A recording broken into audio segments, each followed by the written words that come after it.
Hello friends, welcome to Reno's Englishpedia. Today I'm going to do something completely different.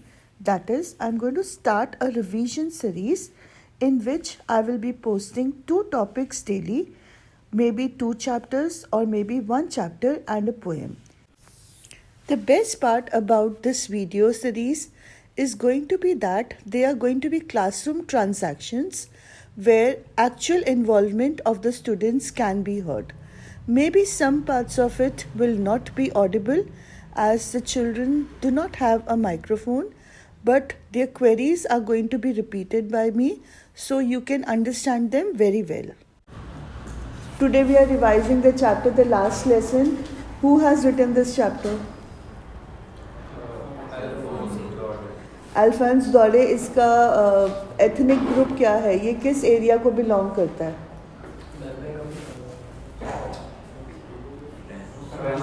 France. Is there any difference between France, French and France?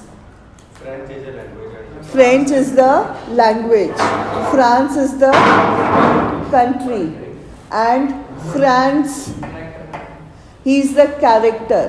FRANZ. आप लोग spellings में, character के spellings में गलती करते हो. So the first thing you need to remember is the correct spellings of the characters. Right? Franz is a character, French is the country and French is the language and France is the country. Clear हो गई ये बात? अब इस कहानी का genre क्या है? ये कहानी किस चीज़ के साथ डील करती है? मतलब इस कहानी को सुनने के बाद हमारी कौन सी सेंसिबिलिटीज़ हैं जो एक्टिवेट होती है, हमें किन चीज़ों का एहसास होता है? Love with language. और ये किसके साथ लिंक्ड है? लव विद लैंग्वेज हमारी कौन से एरिया के साथ लिंक्ड है? It is linked to patriotism. Right? अब इसका डायरेक्ट कनेक्शन है with the chapter the enemy. आपको पता है ना, ओवर द टेक्स्ट आपको क्वेश्चंस आएंगे, 2 चैप्टर से रिलेटेड आपको क्वेश्चंस आएंगे. लास्ट लेसन में French language, love with your language, और एनिमी में पेट्रियोटिज्म. ये 2 कंसेप्ट्स इंटरट्वाइंड हैं. What is the meaning of patriotism? देशभक्ति. देशभक्ति का मतलब क्या होता है? अपने कंट्री से प्यार करना. क्या देशभक्ति सिखाती है अपने कंट्री से प्यार करो और दूसरी कंट्री से नफरत करो? किसी भी कंट्री ये वाली आपको आइडियोलॉजी देती है कि सिर्फ अपनी कंट्री से प्यार करो, दूसरी कंट्री से नफरत करो? नो. सदाओ के जो सर्वेंट्स होते हैं, आपको प्री बोर्ड में क्वेश्चन आया था, pseudo patriotism of Dr. Sadao's servants. None of you understood the meaning of pseudo patriotism. Pseudo का मतलब होता है false patriotism. Right? हम डॉक्टर सदाओ के सर्वेंट्स को falsely patriotic क्यों बोल रहे हैं? जापान के साथ लॉयल होना कंपलसरी था.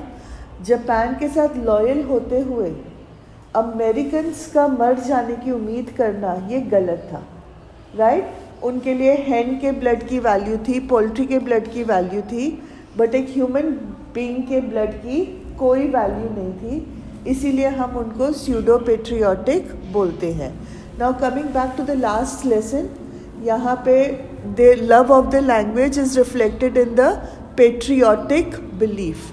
अगर हम अपने कंट्री के साथ पेट्रियोटिक है तो फिर हम इस चैप्टर के साथ कनेक्ट होते हैं. तो इस चैप्टर का थीम क्या आ जाएगा?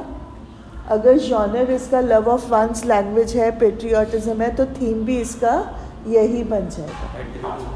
Patriotism, love for one's language, loyalty, ये सारी इसकी थीम्स हो जाती हैं. One's, ONE', love for one's language.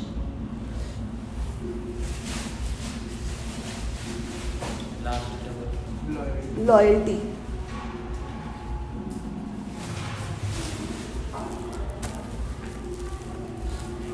उसके बाद अब मेन कैरेक्टर्स पे आ जाओ. Who are the main characters? M. Hamel. Franz and M. Hamel. M stands for Monsieur. It's a French word meaning Mr. But आपको ये सब याद रखने की ज़रूरत नहीं है. You can simply go in for M. Hamel. Hamel की स्पेलिंग HAMMEL. Double M. देखो, मेन कैरेक्टर्स के अगर स्पेलिंग्स नहीं पता है तो वो एग्जामिनर के लिए इमीडिएट एक क्वेश्चन मार्क है कि ये बच्चे को कितनी समझ है. अब आपको नितिन ये स्पेलिंग नहीं पता था, you should write it down and mark it कि मुझे ये स्पेलिंग नहीं आते हैं, मुझे इसको रिवाइज करना है. ठीक है. अब इसके साथ जुड़े हुए और भी कैरेक्टर्स थे, वो कौन कौन है? विलेजर्स थे. विलेजर्स का क्या रोल था नितिन? यस, विलेजर्स का क्या रोल था? they had occupied or they were sitting on the last benches of the classroom, right? वो पीछे के बेंच पे क्यों बैठे हुए थे? To show patriotism towards their language.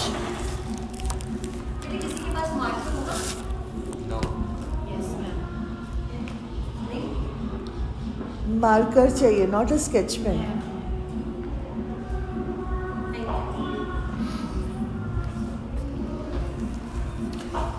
Okay.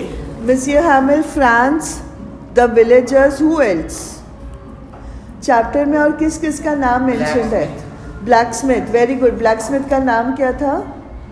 वॉक्टर. WACHTER.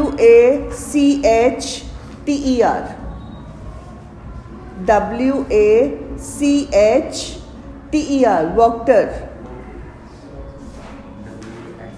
WACHTER. T for tiger. TER. Apart from that, there is old Hauser. HAUSER.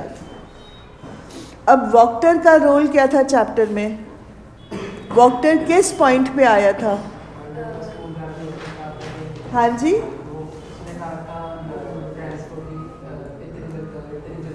Yes, when Franz was late for school, वो दौड़ रहा था, ही वाज रनिंग, और वॉक्टर ने उसको बोला था कि there is no need to hurry, है ना. फ्रांस ने इसको लिया था कि वो उसका मजाक उड़ा रहे, बट एक्चुअली वॉक्टर मजाक नहीं उड़ा रहा था. उसको क्यों लगा वॉक्टर उसका मजाक उड़ा रहा है? वो लेट हो गया था, वो दौड़ रहा था, तो उसको लगा कि उसके ऊपर ताना, टॉन्ट कस रहा है, राइट. तो इसलिए उसने उसको बोला कि तुम्हारे मतलब that is the place where the blacksmith Wachter comes in. Okay. Next is old Hauser. Capital HAUSER. और ये मैं इसलिए लिखा रही हूँ क्योंकि आपको एक्सट्रैक्ट बेस्ड क्वेश्चंस आएंगे इससे. Capital HAUSER. अब ओल्ड हॉजर कहाँ पे मेंशन्ड है? नहीं, वो वॉक्टर था.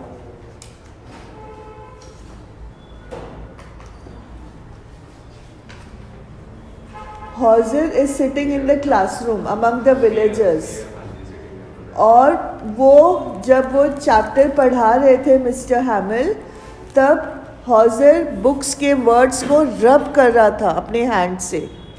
वो रबिंग ऑफ द वर्ड्स क्या डिनोट करता है? वो ऐसे ही बुक को फील कर रहा था कि बुक रफ हो गई है, खराब हो गई है, कि कुछ और पर्पस था to rub the book, to rub the words. How many of you know of osmosis? जब ड्राई रेजियंस को हम पानी में डाल के रखते हैं तो क्या होता है? वो फूल जाती है, पानी को इनग्रेन कर लेती है. वैसे ही अगर आप बहुत देर तक पानी में रहते हो तो आपके फिंगर टिप्स, आपके पैरों को क्या होता है? सिकुड़ जाती है. जो आपके अंदर का जो मतलब जो वाटर होता है आपकी स्किन में, वो बाहर निकल जाता है, और उसी तरह से ग्रेप्स अपने अंदर वाटर को एब्जॉर्ब कर लेती है. This is known as osmosis, right. अब उसका वो वर्ड्स को रब करना, what does that denote? It denotes osmosis. He was trying to learn the language by rubbing the words. उसको वो words rub करना उसका गिल्ट था कि मैंने इतने साल अपनी पढ़ाई नहीं करी है, मैंने अपनी पढ़ाई को इग्नोर किया है। अब मेरा लास्ट चांस है, शायद मैं इनको हाथ लगाऊंगा, शायद मैं इनको महसूस करूंगा, तो मुझे मेरे अंदर ये नॉलेज, मेरी लैंग्वेज का नॉलेज मेरे अंदर आ जाएगा, right? That was the reason he was rubbing the words along with guilt, regret. 3 points आपने लिखने होते हैं। उसको गिल्ट था, उसने इतने सालों से अपनी लैंग्वेज को क्या किया था, लर्निंग ऑफ द लैंग्वेज को क्या किया था। व्हाट इज द वर्ड, बोलो।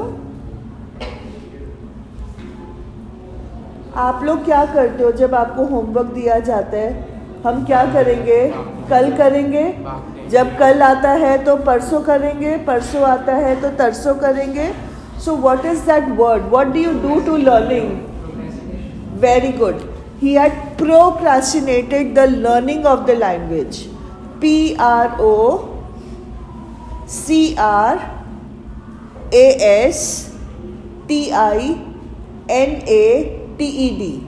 He was feeling guilty because he had procrastinated the learning of the language.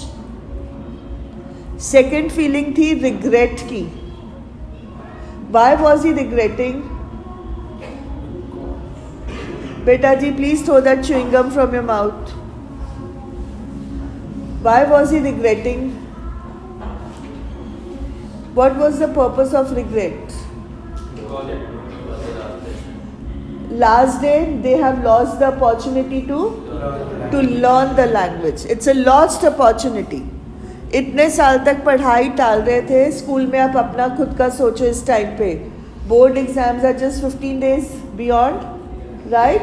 आप लोगों ने 15-16 साल से स्कूल आ रहे हो, हर साल, हर रोज, हर दिन आपने पढ़ाई को टाला है, राइट? जब बोर्ड एग्जाम दोगे, उस टाइम पे जब आपका रिजल्ट आएगा, आपको कॉलेज में, अच्छे कॉलेज में अगर एडमिशन नहीं मिलता है, भगवान करे सबको मिले, बट नहीं मिलता है, तो आपके अंदर क्या होगा? Regret, because you postpone learning. आपके हाथ से कोई अच्छी जॉब चली जाती है, because you do not have the adequate knowledge, so you will have regret. हॉजर को regret क्यों था? Because it was the last lesson, right? Last lesson था, learning of French language ban हो गई थी। अब वो अपने लैंग्वेज से कभी भी जुड़ नहीं पाएगा, कभी उसको सीख नहीं पाएगा, तो उसके अंदर regret था। Clear? And third is rubbing the words in order to learn by osmosis.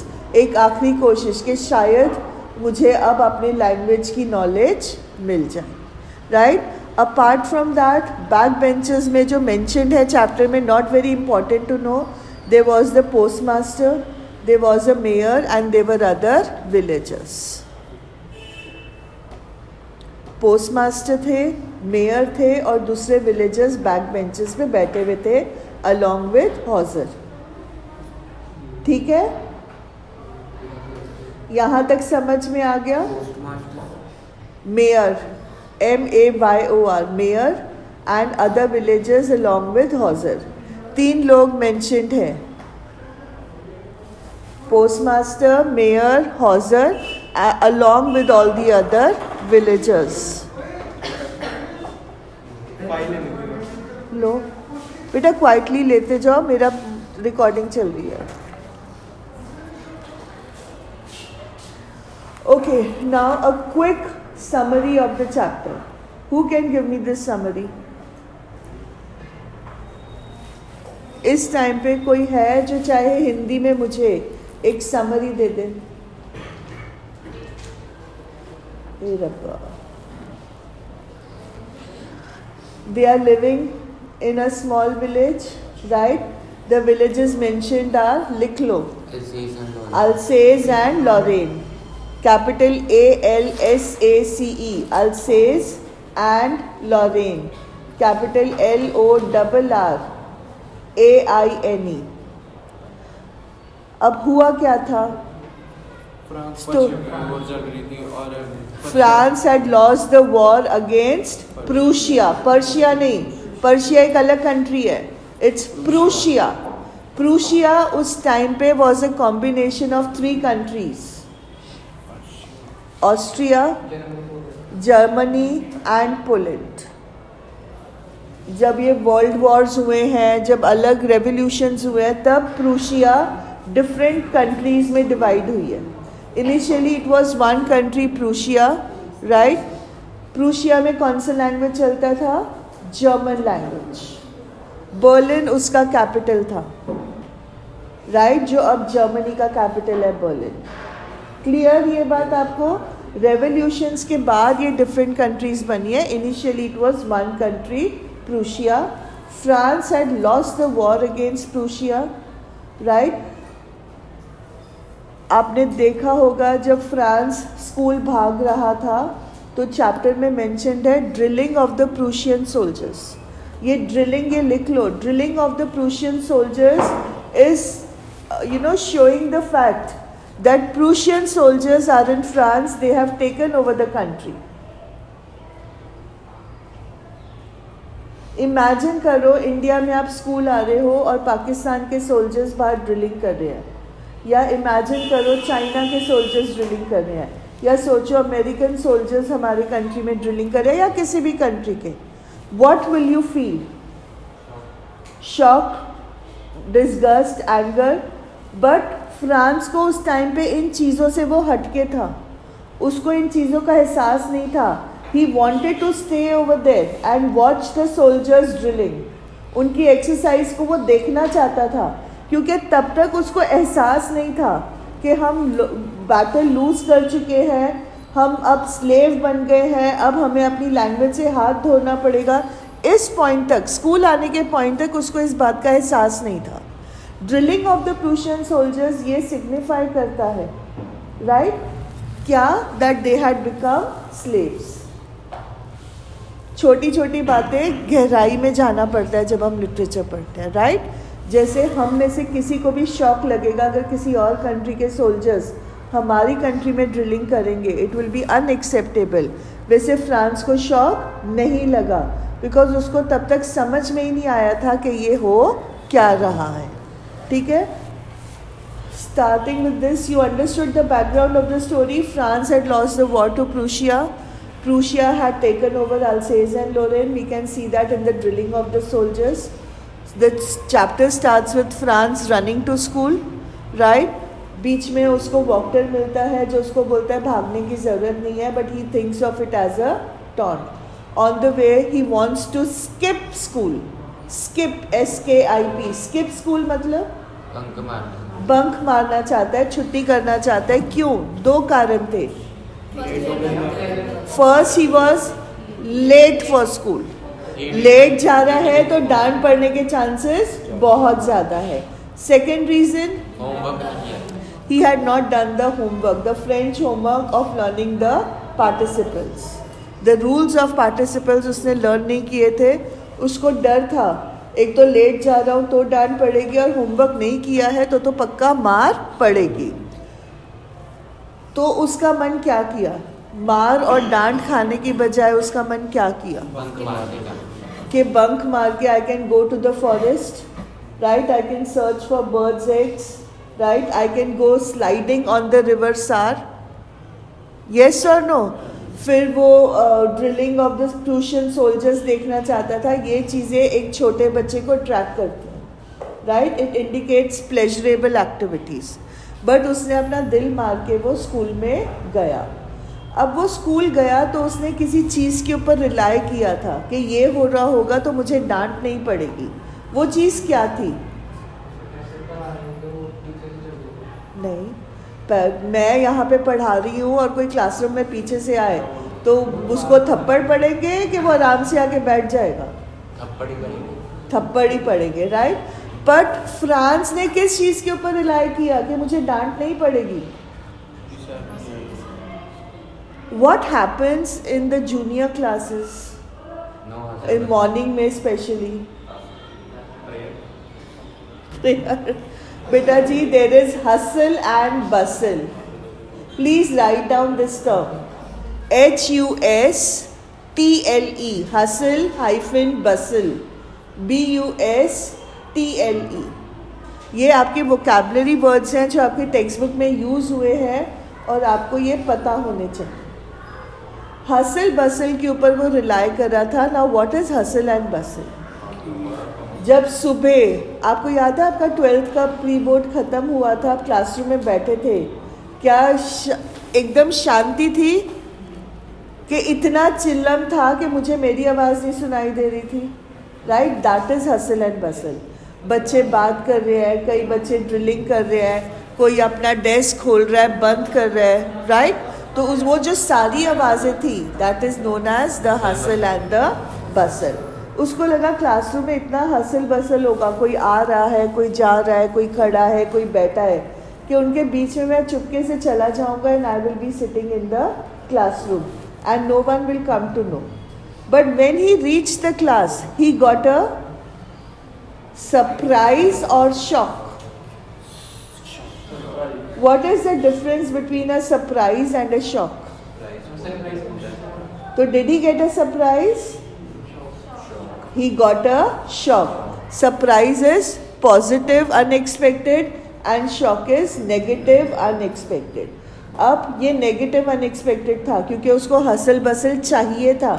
So it was a shock. What was a shock? That everyone was quiet. That everyone was sitting very quietly in the class. There was no There was no drilling going on. There was no noise. Beta, what was the time of the class? By bus time. तो बेटा first round में आ जाओ. मैं first round बहुत जल्दी आ जाता है. I don't know. मतलब you are so late.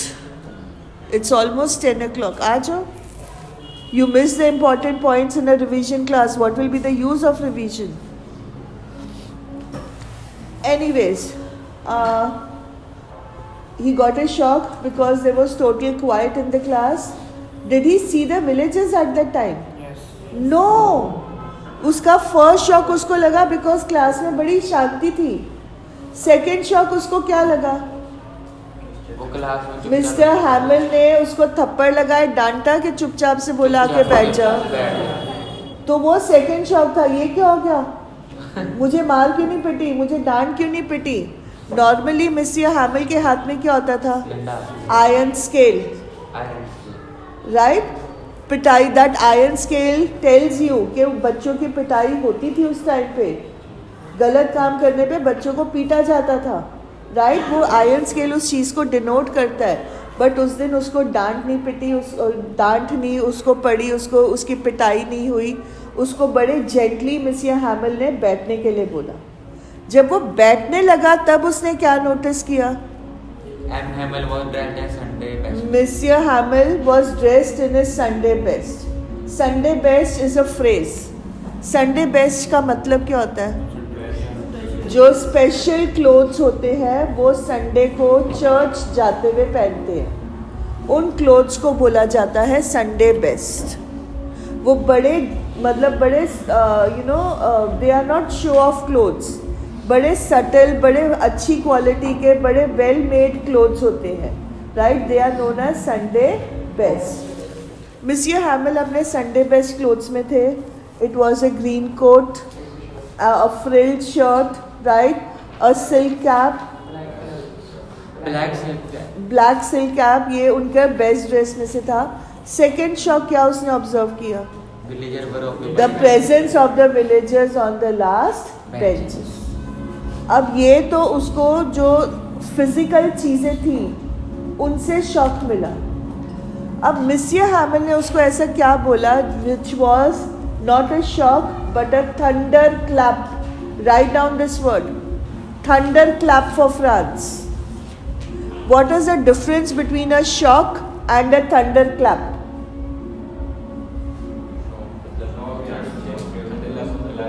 Shock मतलब छोटा, thunder clap मतलब बहुत बड़ा. अब फ्रांस के लिए thunder clap क्या था? That it was the last lesson of French. From tomorrow there would be a new teacher to teach German. और ये किसने बोला था? फ्रेंच अथॉरिटीज ने? ये जर्मनी वालों ने बोला था. प्रूशिया से एडिक्ट नोटिस आया था. आपकी बुक में वर्ड दिया गया है एडिक्ट. EDICT। एडिक्ट का मतलब होता है नोटिस। अगर आपको एडिक्ट वर्ड नहीं याद रहता है तो आप नोटिस वर्ड उठा सकते हो। There was a notice from the Prussian government that French would no longer be taught in the schools of Alsace and Lorraine. Instead of that the German language would be taught. Prussian government की जगह पे वहाँ पे Berlin लिखा हुआ है कि Berlin से मैसेज आया था। Berlin means a capital of Prussia, right? तो फिर वो either way it can be considered. यहाँ तक समझ में आ गया? अब इसके बाद मिसिया हैमिल में चेंज। नेक्स्ट पॉइंट लिख लो, चेंज इन मिसिया हैमिल।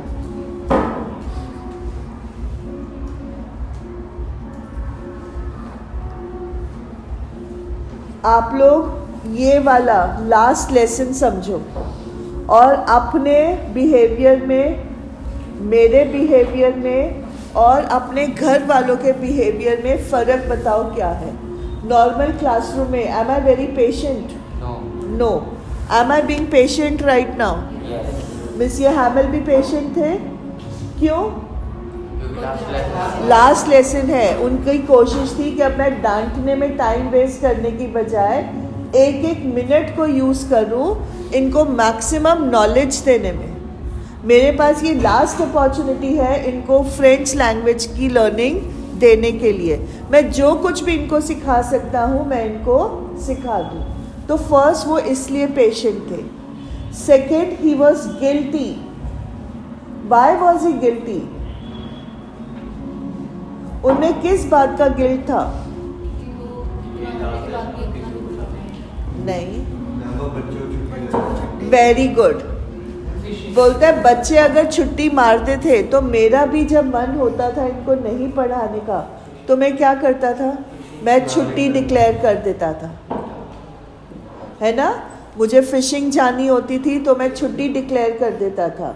मेरे छोटे मोटे काम, पौधों को पानी देना है या कोई और छोटा काम है, क्योंकि आपकी बुक में है to water the plants, right? तो मैं उनके लिए बच्चों को भेज देता था। अगर मैं अपने पर्सनल कामों के लिए आपको क्लासरूम के बाहर भेजूंगी, आप तो एंजॉय करोगे कि पढ़ना नहीं पढ़ा, but am I being right as a teacher कि आपकी पढ़ाई के at the stake of what you can learn in the classroom मैंने आपको क्लास के बाहर भेज दिया, आपका नुकसान हुआ, राइट? तो मिसिया हैमिल को भी गिल्ट था कि सिर्फ बच्चों ने पढ़ाई को इग्नोर नहीं किया है, इम्पोर्टेंस नहीं दी है, मैंने भी अपनी सहूलियत के हिसाब से उनसे लर्निंग की अपॉर्चुनिटीज़ को छीना है, राइट? तो ये दो चीज़ें उनके मन में चल रही थी and that is why he was being so patient, he was being so particular about what he taught. Clear? अब इसके बाद बच्चों के ऊपर क्या असर था? अगर आज आप ध्यान से सुन रहे हो, ये क्लास कंपलसरी क्लास नहीं थी, आप यहाँ पे आए हो because you know it was your last opportunity to learn whatever you can before your pre boards, है ना? इसीलिए आप सब आए हो। तो आपके अंदर अब क्या है? किस भावना से मेरी बातें सुन रहे हो?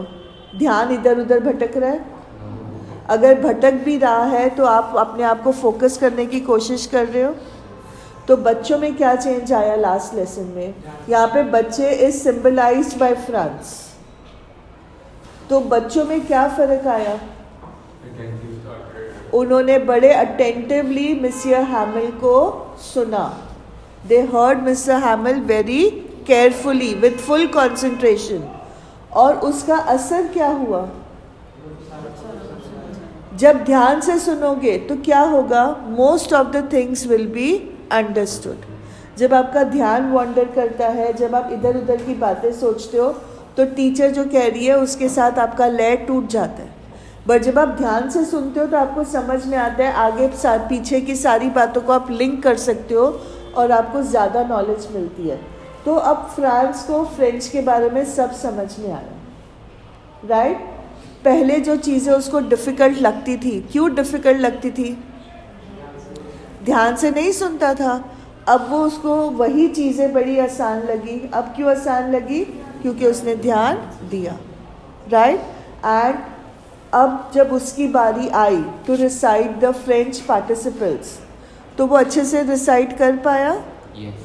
नो, ओह सॉरी, कहाँ? लर्न करके आना था ना, होमवर्क था, तो उसको अब रिसाइटेशन नहीं आई, बट उससे ज़्यादा उसने और भी ज़्यादा गिल्टी फील किया कि काश मैं होमवर्क करके आता। वो बोलता है कि what would I have not given to recite the rules of participants, but because he had not done his homework he was unable to recite. यहाँ तक क्लियर हो गई बात?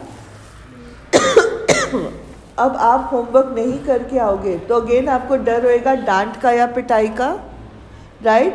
टीचर भी अपना पेशेंस खोएगा, बट मिस्टर हैमल ने यहाँ पर भी जेंटल रहे और उन्होंने बोला कि तुम्हारी गलती नहीं है।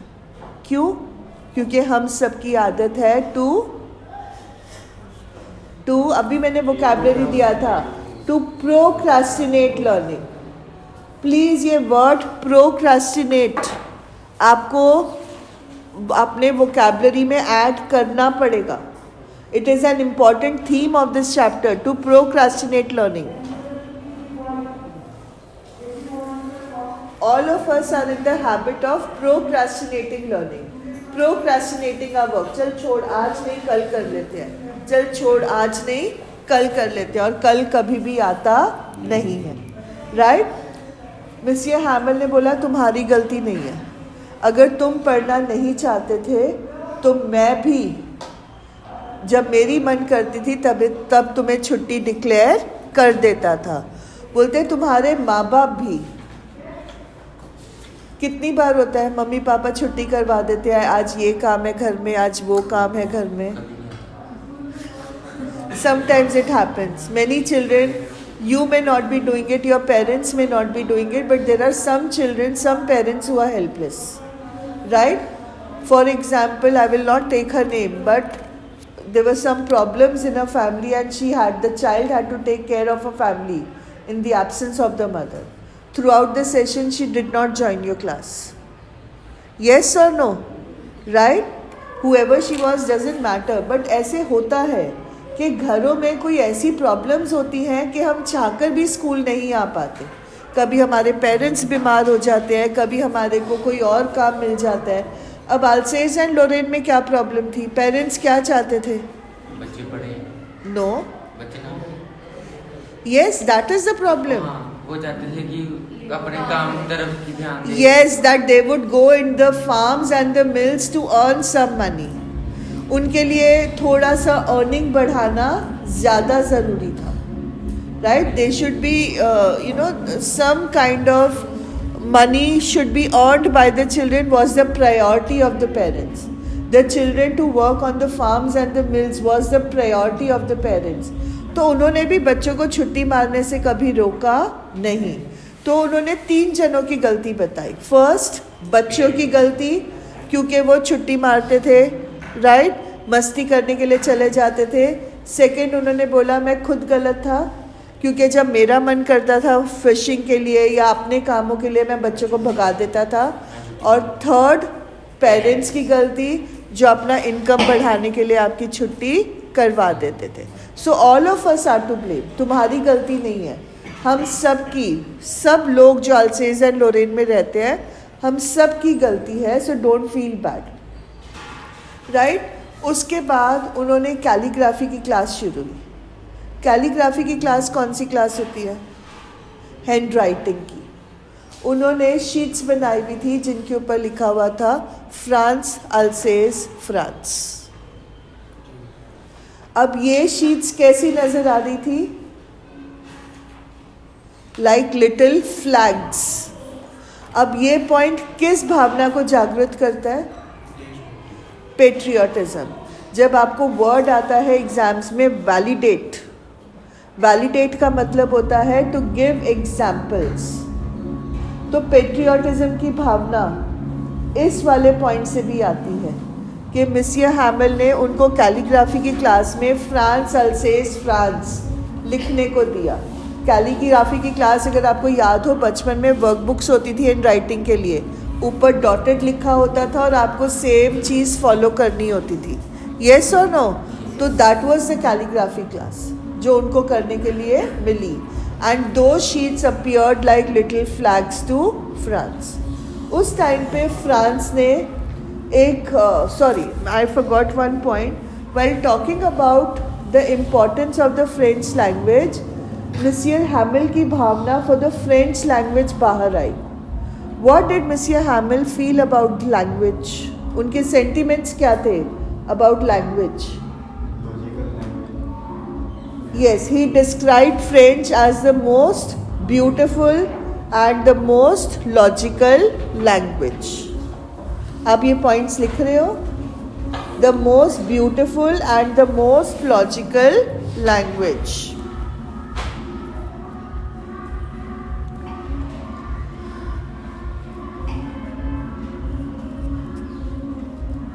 उसके बाद उन्होंने लैंग्वेज का एक बहुत इम्पॉर्टेंट फंक्शन बताया. वो फंक्शन क्या था? A language is the key to a present. आप जितने मर्जी लोगों के डोमिनेशन में आ जाओ, बट अगर आप अपने संस्कृति, अपने कल्चर, अपने लैंग्वेज के साथ जुड़े हुए हो, तो आपके पास हमेशा उस पिंजरे से निकलने की चाबी होगी. हमारी लैंग्वेज क्या थी इंडिया की? नो, संस्कृत.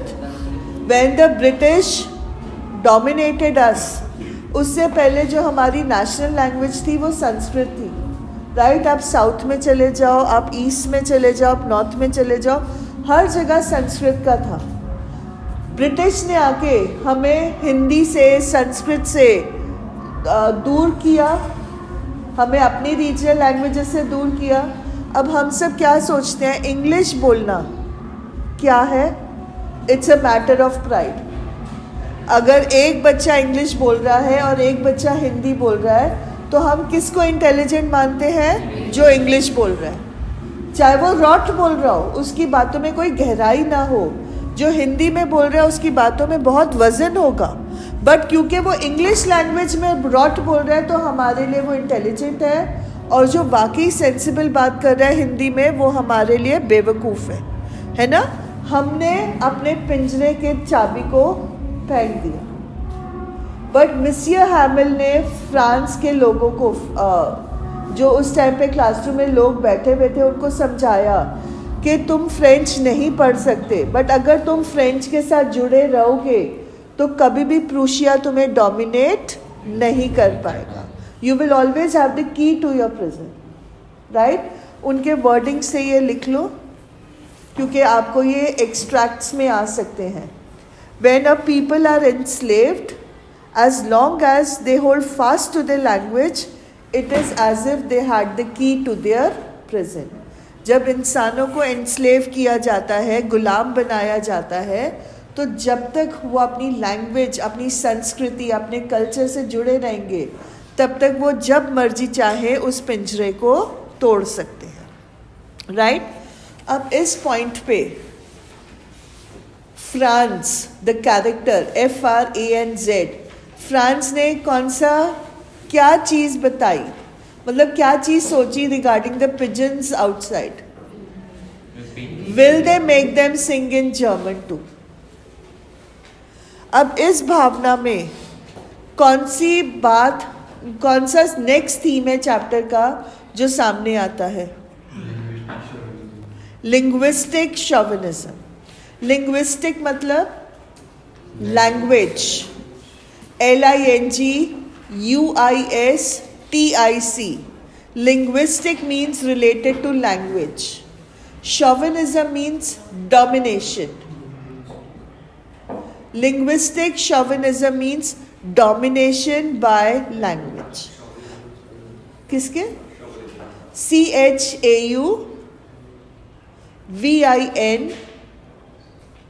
नहीं सुनो, CHAUVINISM.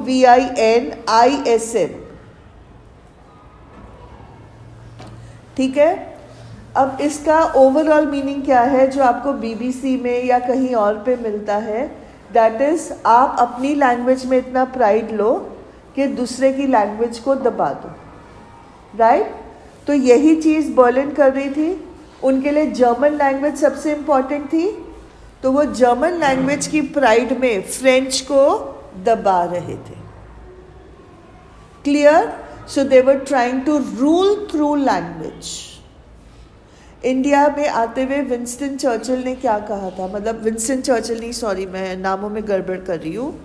There was some person who had made a survey of India, और उसने ये बात बोली थी कि there is not a single beggar in India. इनके पास इतना पैसा है, इनके पास इतनी संस्कृति है कि इनको डोमिनेट करना आसान नहीं होगा. आपको पता है ना, ब्रिटिश ने पूरे वर्ल्ड के ऊपर रूल किया है. इंडिया पे उन्होंने पहले ही जजमेंट कर ली थी कि इंडिया के ऊपर डोमिनेट करना आसान नहीं होगा. अगर हमें इनको डोमिनेट करना है तो हमें क्या करना पड़ेगा, इनके कल्चर को ख़त्म करना पड़ेगा, तब जाके हम इन पे डोमिनेट करेंगे. और उन्होंने स्लोली एंड स्टेडिली हमारे कल्चर को ही ख़त्म किया. इस तरह ख़त्म किया कि हम आज भी अपने कल्चर के साथ जुड़ नहीं पाए हैं. राइट? एनीवेज, यहाँ पे लिंग्विस्टिक शॉविनिज्म के थ्रू बर्लिन चाहता था to dominate Alsace and Lorraine. Mister Hamel ने बोला do not give up your language. जब फ्रांस ने बोला will they make them sing in German too, इसका मतलब होता है the effect of chauvinism on a common man, कि आप मेरे ऊपर डोमिनेट कर सकते हो, क्या आप नेचर को भी डोमिनेट कर लोगे? कहाँ तक आप डोमिनेट करके जाओगे? What is the end? ठीक है, अगर आप नहीं पढ़ते हो तो टीचर आपको कब तक पढ़ा लेगा? 2 बार थप्पड़ लगा लेगा, 3 बार थप्पड़ लगा लेगा, 4 बार थप्पड़ लगाने के बाद उसके बाद तो वो हाथ गिव अप कर देगा ना, नहीं पढ़ना तो मैं क्या करूं, है ना? वैसे ही फ्रांस सोचता है. थैंक यू जी. वैसे ही फ्रांस सोचता है कि हमारे ऊपर तो इन्होंने डोमिनेट कर लिया, ये नेचर के ऊपर, ये एनिमल्स के ऊपर, ये बर्ड्स के ऊपर भी डोमिनेशन कर सकते हैं, implying that no one nothing can be won by domination. मतलब आप इंसानों को डोमिनेट कर सकते हो, प्रकृति को डोमिनेट नहीं कर सकते. उसके बाद जब बच्चे कैलीग्राफी की क्लास में लिख रहे थे तो मिस्टर हैमिल क्या कर रहे थे? उस टाइम पे क्या हो रहा था? उनकी सिस्टर क्या कर रही थी? उनकी सिस्टर का मेंशन बहुत माइन्यूट है चैप्टर में. She was packing their belongings. Why? Because they were suppose to leave the next day. और मिस्टर हैमिल क्या कर रहे थे? That day when you had your pick done, pick था या कोई और था, तब कई बच्चे आए थे मेरे पास अपनी शर्ट्स के ऊपर लिखवाने के लिए.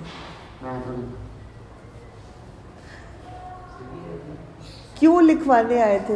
What were you doing? It was the last day. आप अपनी मेमोरीज को समेट रहे थे. येस और नो? हर बंदा अपने अपने हिसाब से अपनी मेमोरीज को समेट रहा था. उस टाइम पे मिस्टर हैमिल क्या कर रहे थे?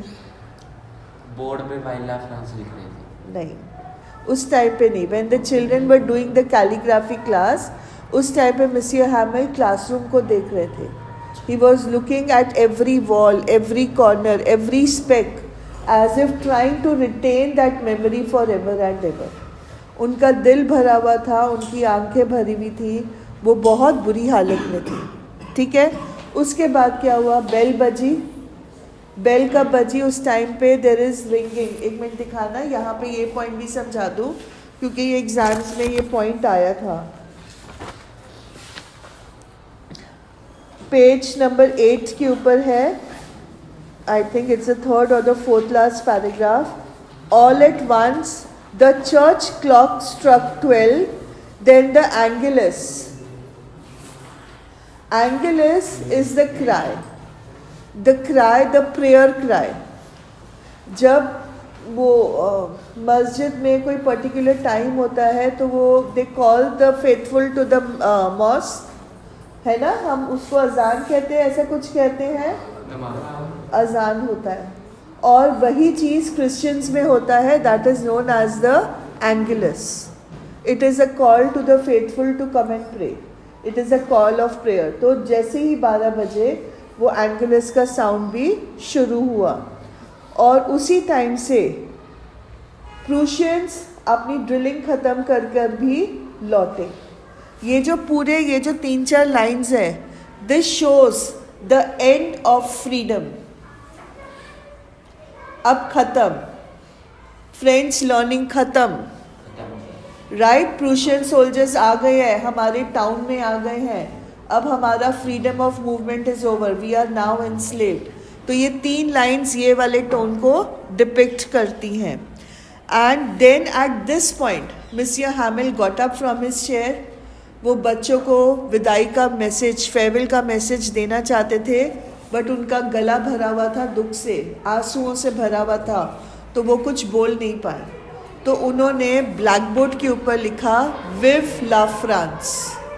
अब ये वाले स्पेलिंग्स भी आप गलत लिखते हो, VIVE, विव ला, LA ला एंड फ्रांस, FRANCE, विव ला फ्रांस। बेटे लास्ट पेज पे देखो लिखा हुआ है,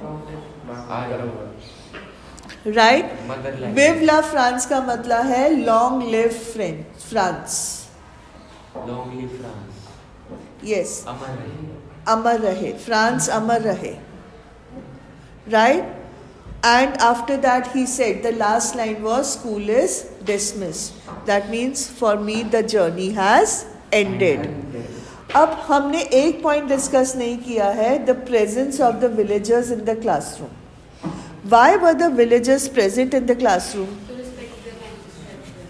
What else? Loyalty. Loyalty to whom? Country. 40 years तक मिसिया हैमिल ने उस स्कूल में पढ़ाया था। दैट मीन्स जब वो विलेजर्स बच्चे थे तब भी मिसिया हैमिल उनके टीचर थे।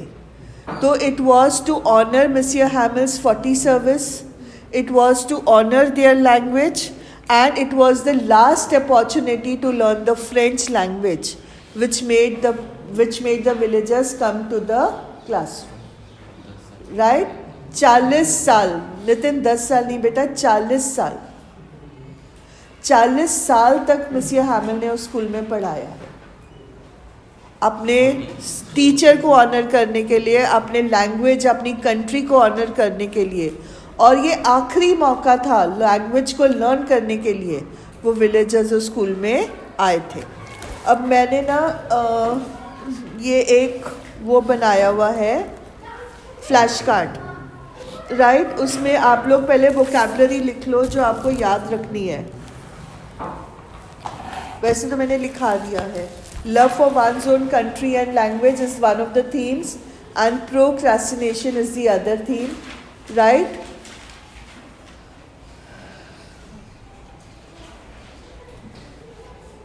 अब प्रोक्रेस्टिनेशन के लिए जो वर्ड्स आपके टेक्स्ट बुक में यूज हैं, that is delaying tactics. Delaying tactics, delaying tactics मतलब किसी काम को टालने के तरीके। Tactics, TAC, delay, DELAY, ING, delay का मतलब लेट करना। टैक्टिक्स का मतलब होता है तरीका, TACTICS।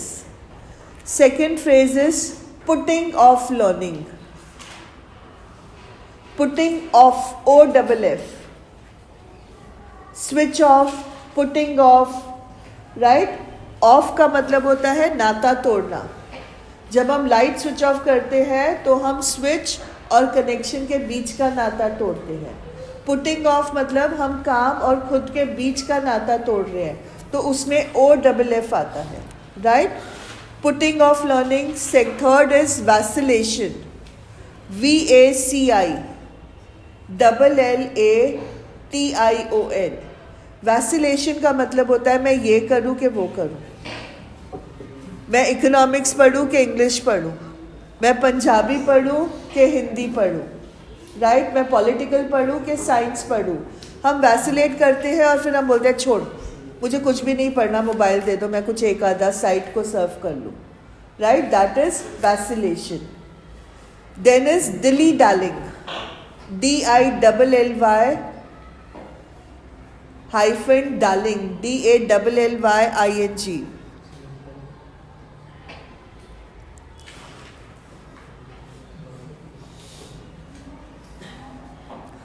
So I have covered all the points, right? I will be putting this flashcard as the YouTube image, and you can go through the chapter at your own will.